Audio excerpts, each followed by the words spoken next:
Olá, segunda série. Bom dia a todas e todos, tudo bem? Vamos lá, mais uma aulinha nossa. Hoje uma aula de um novo capítulo lá da frente B. Vou falar com vocês sobre a regionalização brasileira, né? O Centro-Oeste, que é o capítulo 7 da frente B. Estamos aí na reta final, rumo ao estrelato. Qualquer coisa, estou à disposição de todos. Não deixem de me procurar, tá bom?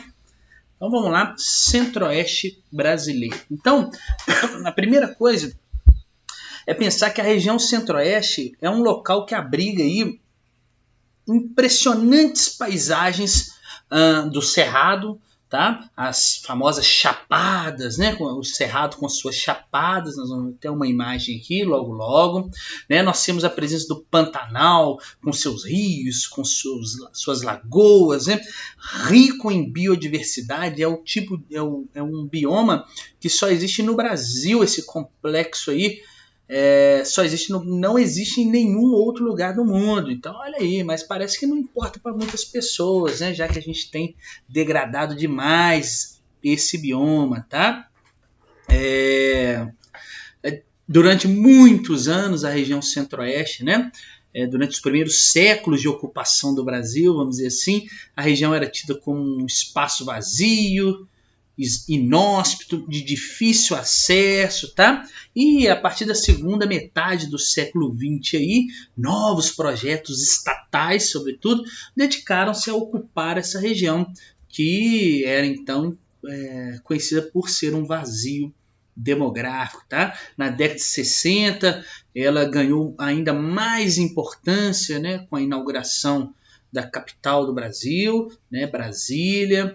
Foi planejada e foi implementada no local para integrar todas as demais regiões brasileiras ao Centro-Oeste, tá?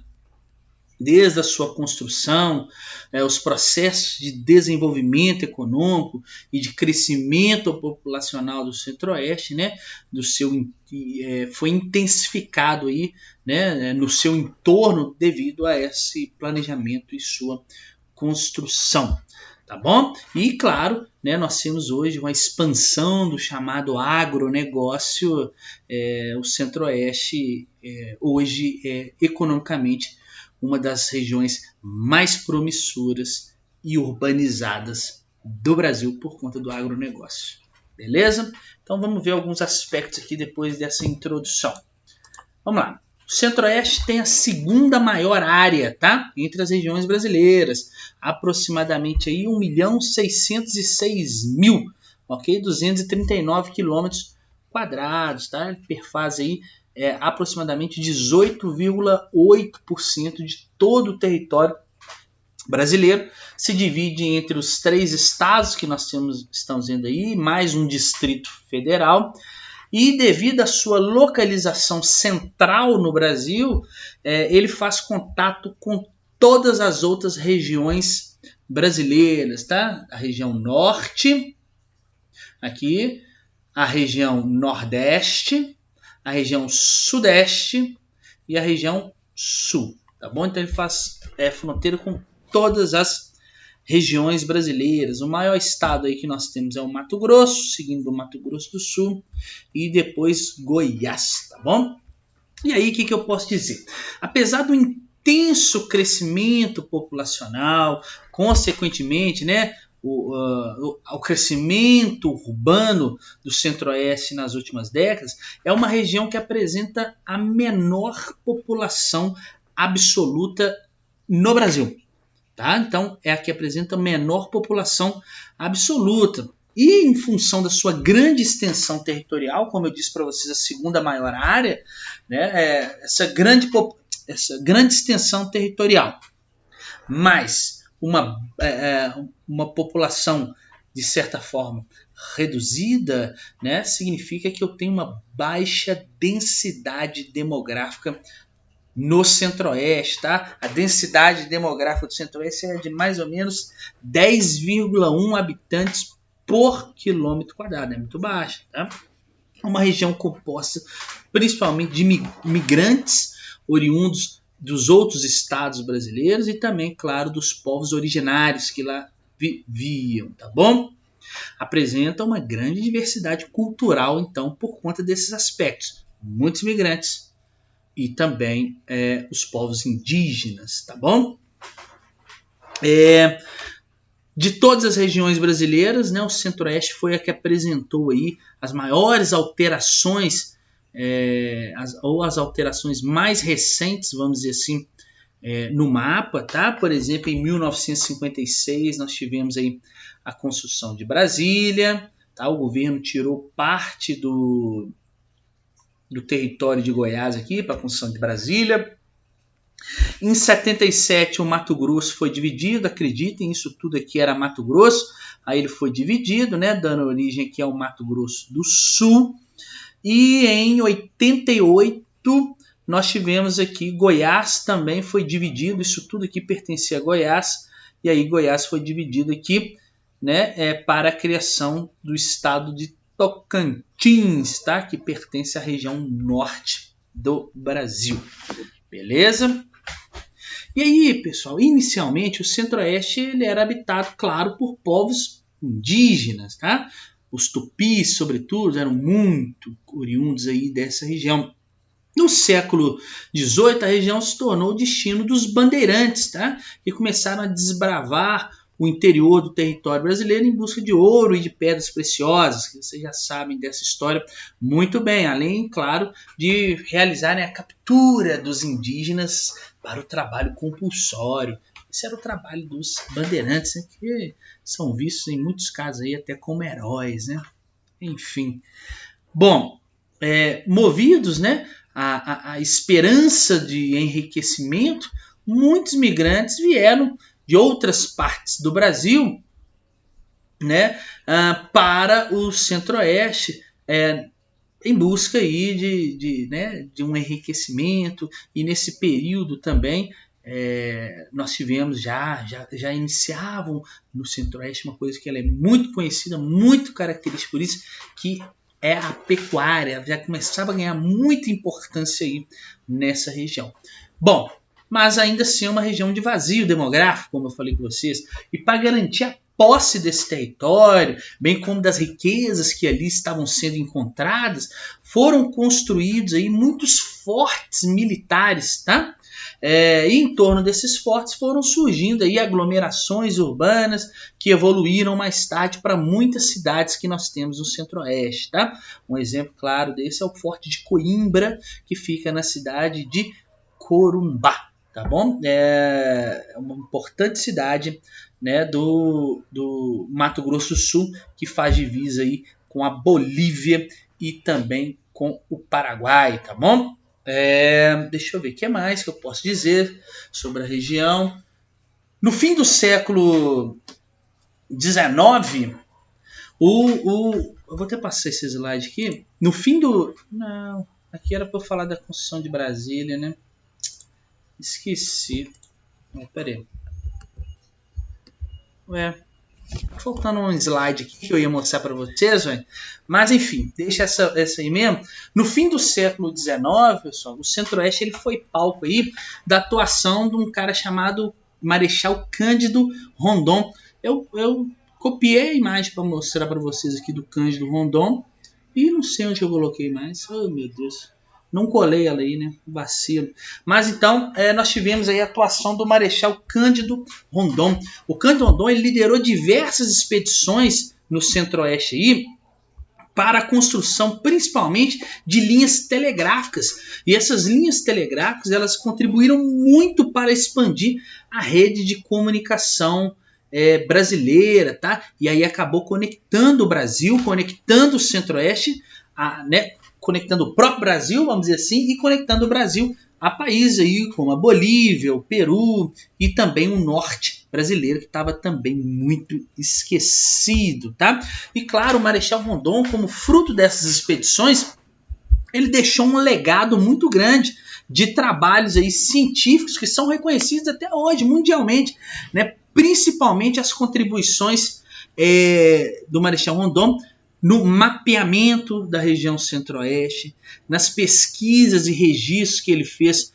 sobre as etnias indígenas, sobre a fauna, sobre a flora que ele encontrou, tá? E todo esse trabalho do Rondon, ele era pautado sobretudo numa convivência muito pacífica que ele tinha, muito respeitosa com os indígenas, tá? Tanto que foi ele que organizou aí o Serviço de Proteção aos Índios, né, que em 1967 se transformou na FUNAI, tá bom? Tranquilo?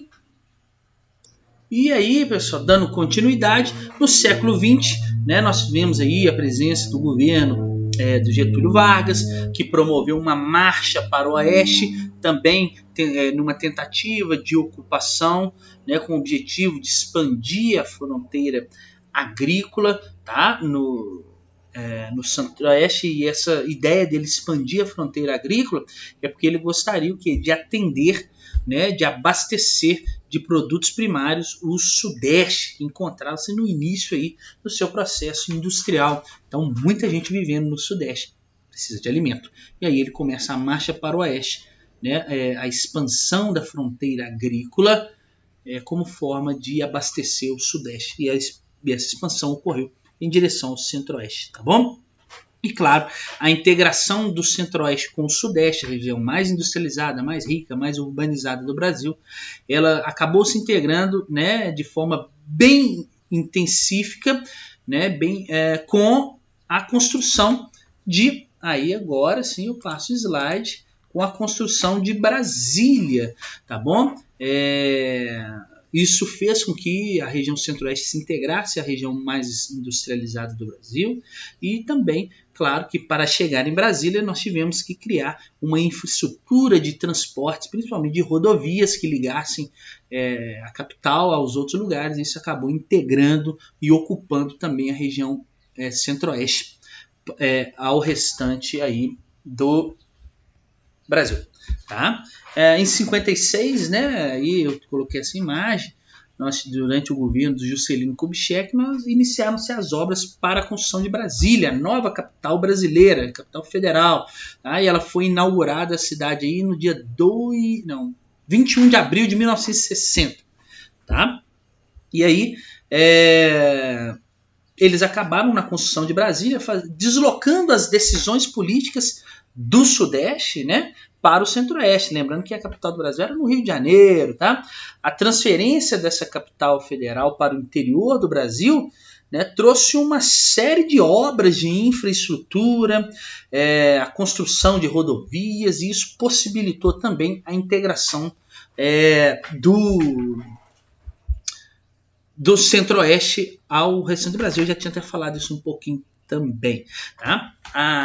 Nesse processo de construção de Brasília, né, a capital acabou abrigando desde a sua fundação um grande contingente populacional, né, que foi atraído aí principalmente para trabalhar na construção civil e depois permaneceu aí no Centro-Oeste. Também a gente pode dizer que depois de finalizada a cidade, muitas outras pessoas se transferiram também para essa região em busca de oportunidade de emprego, melhores condições de vida, tá? Então acabou atraindo também um forte fluxo migratório, tá? E aí, embora Brasília seja uma cidade planejada, né, a capital, não sei, para quem já foi em Brasília sabe que lá nós temos habitações aí de alto padrão, tá? Só que essas habitações de alto padrão não foram planejadas e não foram destinadas, claro, às classes menos favorecidas economicamente, tá bom? E isso teve um problema, né? Porque o grande contingente populacional que Brasília recebeu, desde a sua construção até a sua fundação, né, esse contingente populacional, já que não tinha tanto poder aquisitivo, eles foram excluídos, vamos dizer assim, do plano piloto, né? E aí essas pessoas começaram a aglomerar no entorno de Brasília, tá? E dando início aí ao que nós chamamos de cidades satélites, tá? Onde a infraestrutura e a qualidade de vida são bem inferiores do que aquelas que nós temos em Brasília, tá bom? Bom, além do deslocamento da capital brasileira para o centro-oeste, para o interior, outros fatores contribuíram para a ocupação dessa região, né, como incentivo que foram oferecidos pelos governos militares, tá? Principalmente aqueles do sul, esses migrantes, né, eles ocupavam principalmente da criação extensiva de bovinos aí na região, tá? Na década de 70, esses governos militares concederam muitos créditos e incentivos fiscais para empresas e grandes fazendeiros se estabelecerem nessa região, tá? Então começou a movimentar aí, a deslocar muitas pessoas e ocupar de fato o centro-oeste, tá? Muitos desses agricultores eles foram atraídos, né, pela possibilidade de ampliar a área plantada, né, a sua área plantada, devido aos baixos custos que eram oferecidos, né, das propriedades aí que eles tinham, tá? Principalmente essas pessoas do sul e também do sudeste, eles tinham algumas terras aqui, né, na nossa região, só que aqui era muito caro, eles queriam expandir a sua produtividade, só que aqui era muito caro adquirir novas terras. E aí o que eles fizeram? Eles venderam aqui no sudeste por um alto custo e compraram muito mais terras a baixo custo no sudeste, tá? E, claro, essa expansão, sobretudo da agropecuária no sudeste, né, trouxe, a gente consegue observar nas últimas décadas, né, uma evolução, uma modernização agrícola, tá, que acabaram dando ao centro-oeste uma importância muito maior no cenário econômico nacional, no cenário econômico brasileiro, tá? Ela começou a atrair com isso mais pessoas, mais populações vindas de todas as outras partes do território brasileiro, claro, em busca de melhores condições de vida, fazendo da região um centro de oportunidades, né? Principalmente aquelas oportunidades ligadas ao agronegócio, beleza? Bom, olha esse mapa aí. De acordo com o IBGE, né, entre o penúltimo e o último censo realizado, ou seja, o penúltimo censo 2000 e o último censo 2010, a região centro-oeste apresentou o segundo maior percentual de crescimento demográfico, tá? 21% de crescimento, só perdeu para a região norte, que é a região que mais cresce aí, tá? Mas apesar da sua grande extensão territorial, como eu falei, a região possui cerca de apenas 7,7% do total da população brasileira, tá? Apresenta aí mais ou menos 16 milhões de habitantes, tá? E que é distribuída, dá para a gente perceber por esse mapa aqui, de maneira muito irregular no território, tá bom?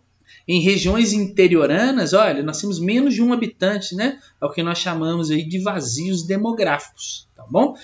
Nós vamos ver aqui que tem muitos habitantes por quilômetro quadrado só nas capitais, porque o resto são verdadeiros vazios, tá bom? Bom, e daí, professor?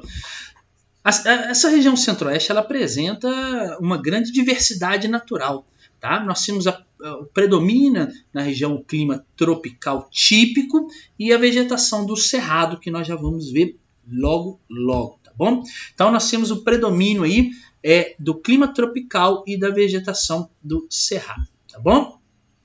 Esse clima tropical típico, né, tropical semiúmido também, ele é marcado por altas temperaturas, né, e por duas estações bem definidas. Uma estação seca no inverno e uma estação chuvosa no verão. Tá bom? Então nós temos aí a presença desse tipo de clima. Tá? Aqui no norte, bem no norte aqui, nós temos a presença do clima equatorial. Tá?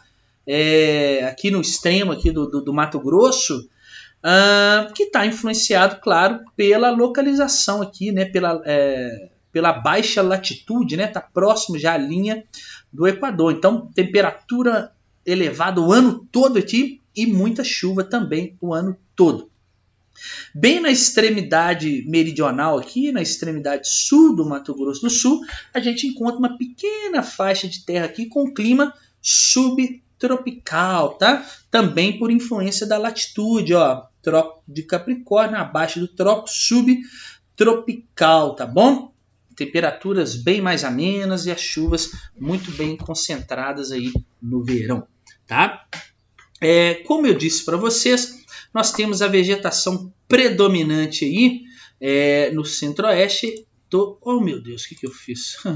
Do cerrado, tá bom? Isso aí é uma típica vegetação do centro-oeste, possui um extrato de espécies rasteiras, compostas aí principalmente de gramíneas, ela possui arbustos, né? Dá pra gente ver na imagem aí alguns arbustos aqui, e também a presença de algumas árvores, né? Igual essa que está em destaque na imagem, né? Que em geral são de pequeno e médio porte. Tá bom? As árvores apresentam troncos retorcidos, né? Troncos e galhos retorcidos devido ao alumínio presente no solo, tá? Que acaba impedindo a árvore, a vegetação, de absorver certos nutrientes pelas plantas. Tá? Muito característico também é uma vegetação adaptada ao longo período de seca, né? Nós temos uma estação seca, como eu falei com vocês.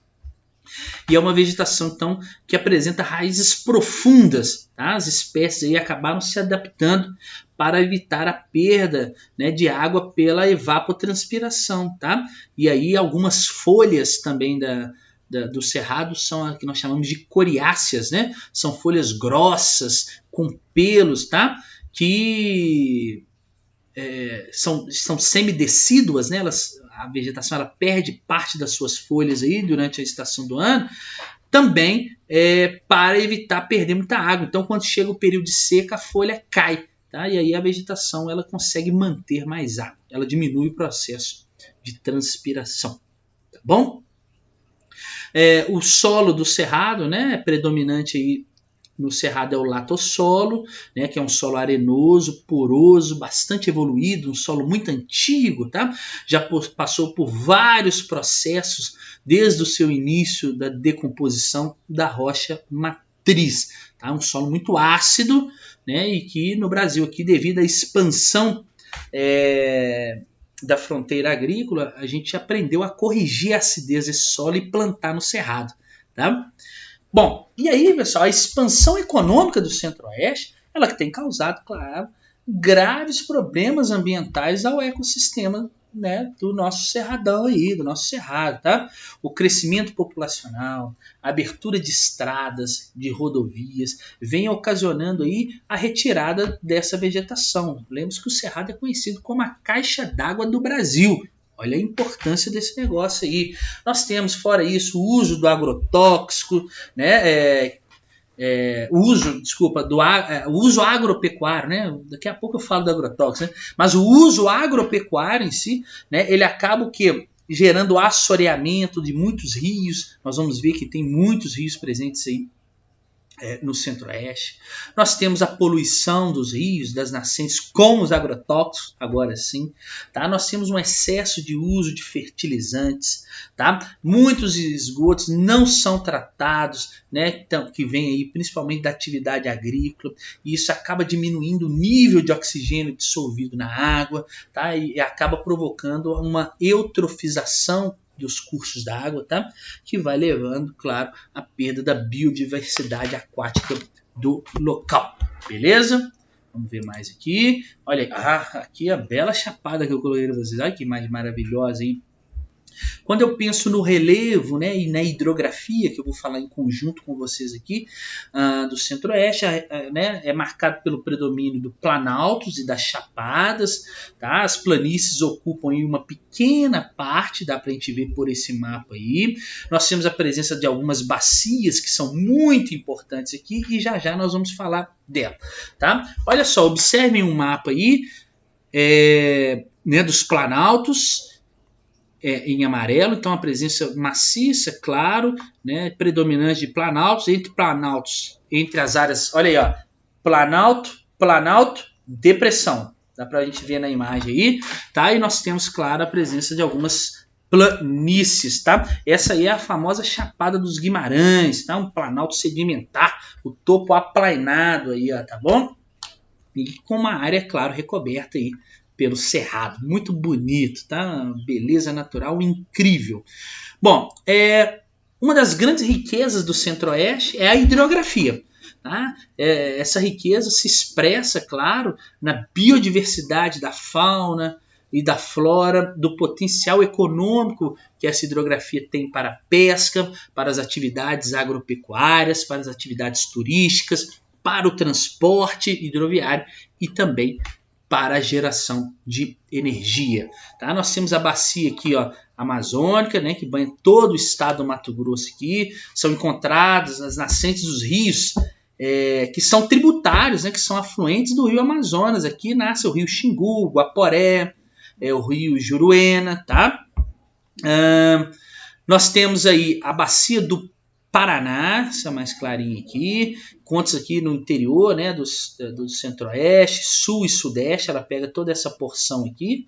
Aqui nós estamos dando destaque para o centro-oeste. É uma bacia que possui uma capacidade incrível para geração de energia, tá? Apresenta aí um considerável volume de águas, tá bom? Por conta do relevo planáltico aqui, ela é ótima para gerar energia. E é onde foi construída aí a usina, né, binacional de Itaipu, tá bom? Construída aí pelo Brasil e também pelo Paraguai. Nós temos aqui uma bacia do Tocantins-Araguaia, tá? Tem a sua origem, né? Essa bacia tem a sua origem no centro-oeste, mais precisamente aqui em Goiás, né? E por ser a maior bacia, vamos dizer assim, integralmente brasileira, tá? Ela está totalmente, a bacia Tocantins-Araguaia, dentro do território brasileiro, tá? No curso do rio Araguaia que nós temos aqui, a gente encontra a maior ilha fluvial do mundo, tá? A ilha do Bananal e também a usina hidrelétrica de Tucuruí, tá? Que é a que faz o abastecimento da energia elétrica da região norte. Bom, temos aí, por fim, para poder falar, a bacia do Paraguai, é a maior bacia em terrenos de planícies do Brasil, tá? Favorece a navegação, é fundamental essa bacia aqui para o escoamento de soja que é produzida, né? Sobretudo, que é produzido no Brasil, né? E tem o seu escoamento elevado para os países aqui do Mercosul. Tranquilo? Fácil. E aí, para a gente poder acabar a aula agora, desde o início do povoamento da região centro-oeste, a atividade agropecuária sempre esteve presente, né? Falei com vocês, quer seja para subsistência, quer seja para atender o mercado de outras regiões. Tá? Atividades como a pecuária, a agricultura praticada na região, elas ocupam uma parcela cada vez maior das exportações no produto interno brasileiro, no PIB brasileiro, tá bom? Então é uma região que tem uma importância muito grande aí, tá? Tradicionalmente, a criação extensiva do gado nas áreas aí do Pantanal foi a atividade econômica de maior destaque na região, tá? Só que nos últimos tempos, nas últimas décadas, né, aí a gente tem percebido que o Centro-Oeste ele tem convivido com uma modernização da sua produção, tá? Que acabou essa modernização impulsionando a agricultura, né, que hoje apresenta safras recordes ano após ano, tá? Principalmente no cultivo de cereais, das leguminosas e também das oleaginosas, tá?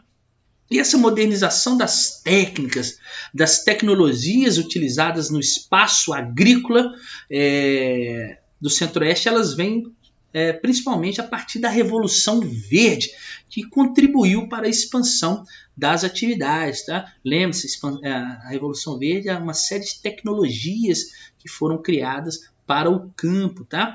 Lembra aí que uma dessas tecnologias, o solo do cerrado, o solo aí presente no Centro-Oeste, ele é muito ácido. Tá? Isso era um obstáculo anteriormente para a produção, para se plantar. E aí, com a Revolução Verde, né, esses solos passaram a ser corrigidos, tá?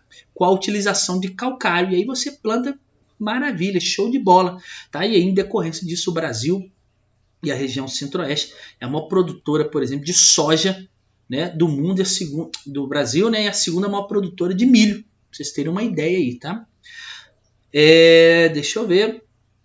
Então eu tenho a presença aí, né, dessas tecnologias muito grandes aí no Centro-Oeste, né, essa modernização agrícola que vem com os insumos, com os fertilizantes, os defensivos, as sementes melhoradas, máquinas, tratores, armazéns, silos para armazenamento da produção, tá? Preservação, a contratação de profissionais especializados, né? Nós temos engenheiros agrônomos, veterinários, zootecnistas, são todos aí oriundos dessa modernização do campo no Centro-Oeste, tá bom? Como eu disse, a pecuária também é uma atividade econômica de grande importância aí, tá? Enquanto-se nós temos aí aves, suínos, né? A criação de aves, de suínos e, claro, a principal dos bovinos, que corresponde ao maior rebanho do país, tá? Eu acho que é o segundo maior rebanho do mundo, só perde para a Índia, tá bom? Claro que a região aí favorece a criação do gado, né, pois apresenta uma topografia mais plana, né, um relevo mais aplanado, né, lembre-se, está aí nos planaltos, nas chapadas, e, é claro, tem uma disponibilidade de água muito grande, uma disponibilidade de pastagens naturais muito grande aí, que favorece o Centro-Oeste, tá? E essa modernização do Centro-Oeste, né, trouxe um conceito, vamos dizer assim, de um novo meio rural, né, um meio rural que precisa cada vez mais de profissionais qualificados, né, de pessoas com cursos, que saibam operar tecnologias, tá? E esse desenvolvimento, sobretudo, veio através da expansão do agronegócio, tá? E o agronegócio, junto com isso, promoveu uma intensificação da urbanização, tá? Dentro do Centro-Oeste, tá? A gente vê um crescimento muito grande do comércio, dos serviços prestados lá por bancos, das financeiras, das seguradoras e das corretoras que vieram acompanhando isso e acabaram dinamizando aí a região Centro-Oeste, trazendo ela aí como uma das regiões mais urbanizadas do Brasil. 90,8% da população do Centro-Oeste vive no meio urbano, tá bom? Então é isso. Muito obrigado, tchau para vocês e até semana que vem. Tá acabando, hein?